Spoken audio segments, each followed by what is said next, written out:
friends and family. This is Stephen Wilson here. This is a mission video update about a medical flight that I made last week. I received a call on January 15 for a medical flight.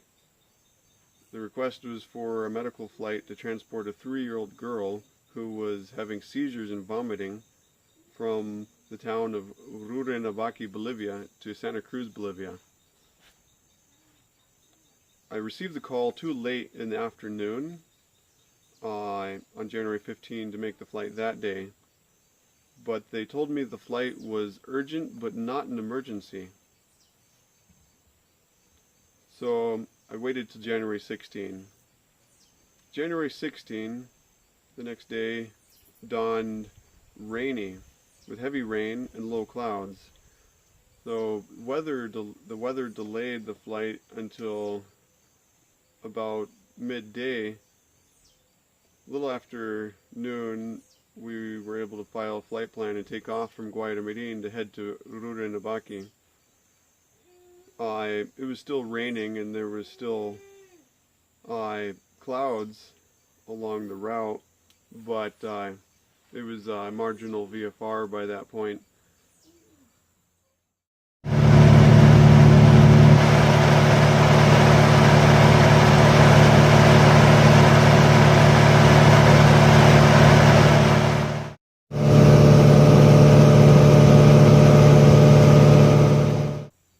We flew to Urubamba and picked up the girl and the girl's mother.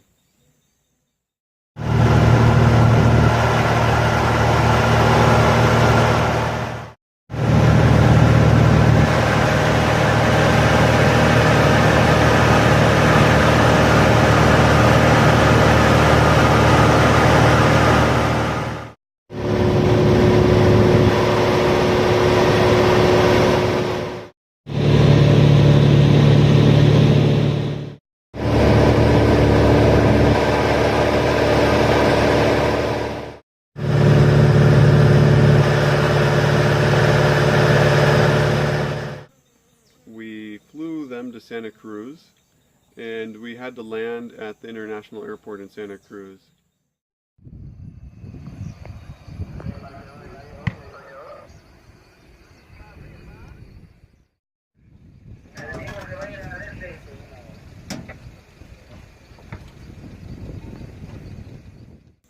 I had to leave the airplane at the international airport in Santa Cruz overnight there, because it was too late to head on to anywhere else.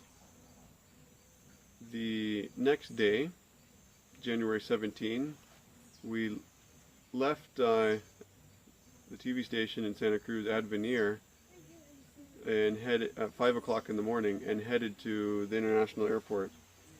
And we flew the plane from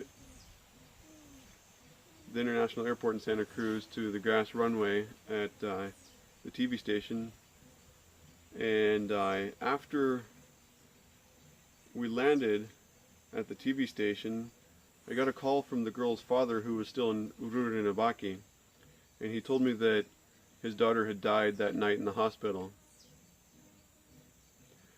He was asking me if I could fly his wife and his daughter back to Urubamba so that they could be with their family. We ended up waiting till the next day, and obviously the mother and the father were going through a very difficult time, and the only contact I had was the father, and he wasn't answering phone calls and he wasn't responding to any messages. In order to coordinate getting the mother back to the airplane to take them back to Urubamba. So, thanks to Miguel Tello, the director of Familia Feliz, he was able to get the phone number of the mother that was in Santa Cruz. We had been in a hurry the day before, and I was not able to get the mother's phone number. But with the mother's phone number, we were able to contact her, and they were able to coordinate getting her back out to the airplane. And I just want to say thanks to Miguel Tello and Miguel and Mirta Farias. By the time we had got the mother's phone number and started communicating with her, by that point on January 17, I was pretty much running out of steam. And so Mirta Farias and Richard and Katie Carrera basically took over coordinating getting the mother and her daughter back out to the airplane. And thank you also to David and Leo for helping as well too. They pretty much saved the day as far as getting them back to Rure, because the next day, January 18, I also had scheduled a flight, international flight, that day to fly the airplane out of Bolivia and back into Bolivia in order to renew its permission to fly in Bolivia. So they pretty much saved the day being able to get them back to Rure and make the international flight. So the next day, January 18, Richard met the ambulance and brought the mother with the body of her daughter the rest of the way back out to the airplane at the grass runway at the TV station. And he brought them out in his car.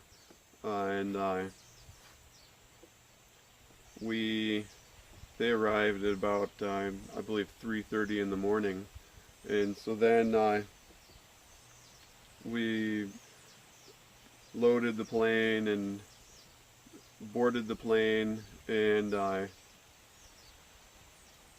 we were in the plane, taxied out to the runway, and took off as it was getting light in the pre-dawn twilight. It was light enough to see, and we took off at about 5:30 in the morning.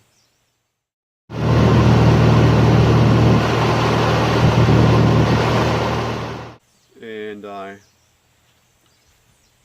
we flew northwest on a heading to Rure. However, as we were getting close, I was communicating with another airport, and they told me Rure was closed due to low clouds and rain.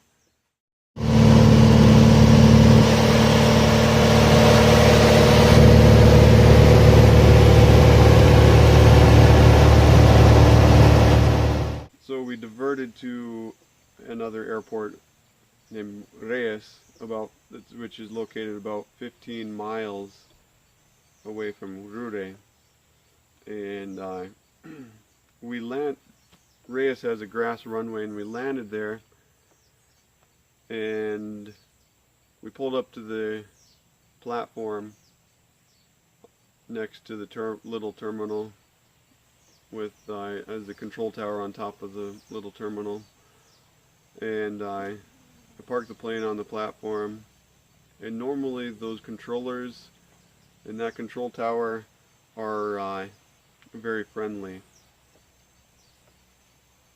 And however, they knew we were coming, because when I took off from Santa Cruz, I filed a flight plan in the air to Rure, but Rure was below minimums even for IFR. So when I was communicating with that other airport to the south, I diverted. That other airport informed Rure and Reyes of what was going on, of my diversion, and also the father said he would be waiting at the airport in Rure. And obviously the control tower in Rure knew what was going on, because the father was there, and they were able to have a car basically waiting at the airport in Reyes to pick them up. And when we got out of the airplane on the platform in Reyes, the girl was just wrapped in a blanket, and she was in her mother's lap. And so the mother passed the girl to me, and the mother got out and of the plane, and I carried the girl into the terminal and gave her to her mother. And that was pretty hard as I came walking away out from underneath the wing of the airplane with the girl in my arms. The controllers that were normally friendly in the tower, who normally wave and say hi when you get out of the plane from up in the control tower, they just stood there with a sad look on their face, didn't say anything. And carrying the girl was hard, and because she was the same size and age as Timothy. However, the mother and father were extremely grateful for the help, so that they could have a funeral with their family.